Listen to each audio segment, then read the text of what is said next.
Alpha and Omega, can you be reached any other way besides Gab? I didn't want to start yet another social media account.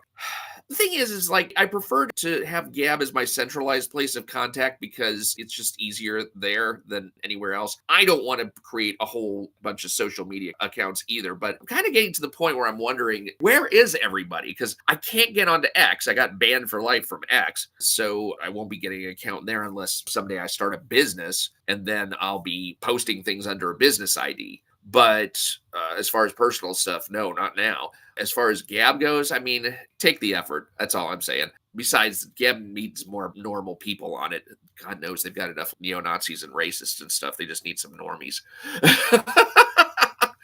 I actually had a whole bunch of live stream topics that I was going to talk about. One of them, Alpha and Omega actually brought up, and it was talking about getting a Gab account and how it's like, oh God, do I really need to set up another social media account thing? And, I understand that kind of pain because I've been tempted to get onto Truth Social because that's really the only other network that I know of aside from, well, I guess there's Blue Sky also, but God, do I really want to go there? I've heard that's kind of a leftist cesspool. The other one I know is Truth Social, and that seems like it's just going to be an echo chamber as well. I may as well just sit on Gab among the conspiracy theorists because here's the thing. Gab, I know, is not going to kick me unless I espouse violence or espouse something pornographic. Otherwise, you're safe.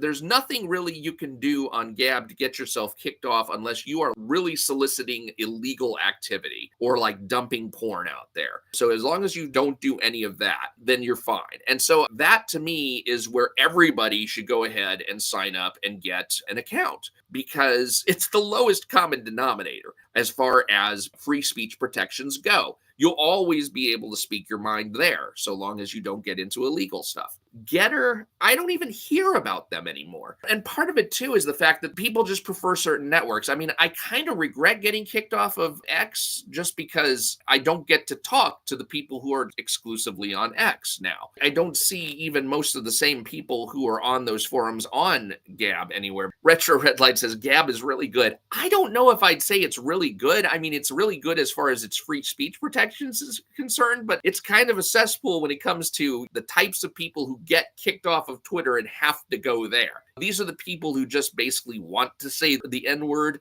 There's like two groups. There are like people who are like really religious and don't want to get kicked off for their religious views. And then there are the people who are like really racist who don't want to get kicked off for their racist views and they just want to shout the N-word or other racial slurs freely. And then there's poor people like me in the extreme minority who are just like, well, I got kicked off of X and I have nowhere else to go. I'm like Richard Gere, an officer and a gentleman. I got nowhere else to go. Credence Desire says, can't you make a different ID and just don't tell people it's you? I don't want to do that, though, because number one, I'd probably give the game away at some point, and I don't want to get, like, blocked on an IP level or something so that the block gets even more restrictive. Right now, I can at least see things that are going on X, but I don't want to get blocked altogether if they're even capable of that. Maybe I'm overestimating what it is. And besides, if they don't want me there, they don't want me there. But I just think it's stupid. I don't even see the reason why we have permanent bans. If you ban someone for a year, say, like you are banned for a year, that alone would have caused me to flip out. But at least then the person who gets back on, if that person values his account, is going to be really damn careful after that. That's the person who's going to say, okay, I'm going to make sure I just keep my conversation as innocuous as I possibly can because I don't want to get thrown off again. So I would think that the way they should do things, and I've said this before, especially when I first got kicked off, I was trying to think of what would be the right way to do this. Because one of the reasons that I had no idea a permanent ban was coming was the fact that the earlier suspensions I got would be like for a day or not even for a day. It would be like delete your tweet and then you'll be blocked for some unspecified period of time. And it's like I delete the tweet and I'd be right back on. So I just thought, oh, okay, well, I guess I don't have any real points against me or anything. Let's see, people are asking, how did you get kicked off? Generally, I don't answer that question because what X did when I appealed was they gave me a form letter back saying, we don't have to tell you anything and you're never getting your account back. So they would not actually specify, even though according to their policies, they're supposed to. They're supposed to say, this is why you got blocked and here's the policy you violated against. And that at least is what you're supposed to receive when you get an appeal. I appealed 3 times and then they flat out deleted my account. So everything that I'd ever posted out there, that's gone.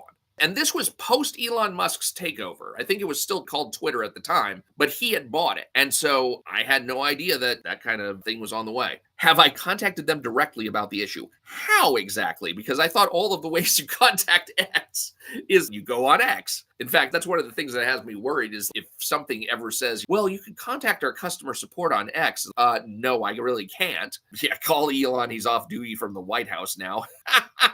That's right. Yeah. If I ever meet him in person, if I'm ever there at a meet and greet, yeah, sure, I'll bring that up. Honestly, what's really surprising is how much I really haven't missed it over time. I mean, the one thing that I miss is being able to interact in a friendly way with people who are comic book professionals and stuff. But for the most part, it's surprisingly a light touch as far as the absence goes. I would probably spend more time than I should on that if I were on Twitter. And I can't say that Twitter makes you a better person necessarily. It's really easy. Just like I saw with Jordan Peterson, I had to unsubscribe from Jordan Peterson at the time because I could not take his negativity on X. It was insane. I mean, I kept seeing his posts and thinking to myself, how do you expect to be encouraging or to have even a conversation with these people you're disagreeing with if you insult them the way that you're doing? It was just wild. It just gives you so much potential to cut loose with the stuff that you probably shouldn't be saying in the first place, especially if you're out there using your real name like I was.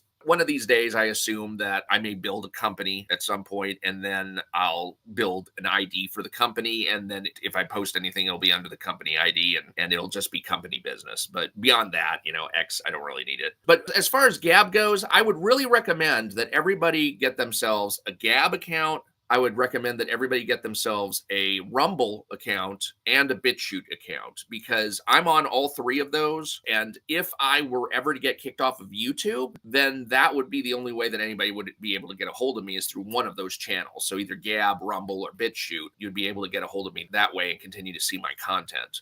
I would make sure that if you haven't got a Rumble, a BitChute account already, get at least one of those and then get a Gab account. And that way you can see notifications of things that I post out there because that's where I make my usual social media posting. And I also do things in the YouTube community section, but those are all, of course, public posts. In order to connect with me on Gab through the chat, you do have to follow me there and I have to follow you back. So once that connection is made, then we'll be able to chat online. I got a request from one user who hooked up with me on Gab, and he was saying, can you lend me your scans so I can read the books that you've got? And I'm like, no, I don't do that. In fact, I buy a second copy of the Rippaverse materials when I need to, just to have the scans to cannibalize. I don't do any sharing or any kind of free distribution of those things. I definitely don't upload to any bootleg site. Those scans are for my use only, and the only way you would get hold of any of them yourself is if you were doing screenshots of what I put into my PowerPoint presentation. So that's as far as that goes. So don't bother trying to get me to start a book club or anything like that.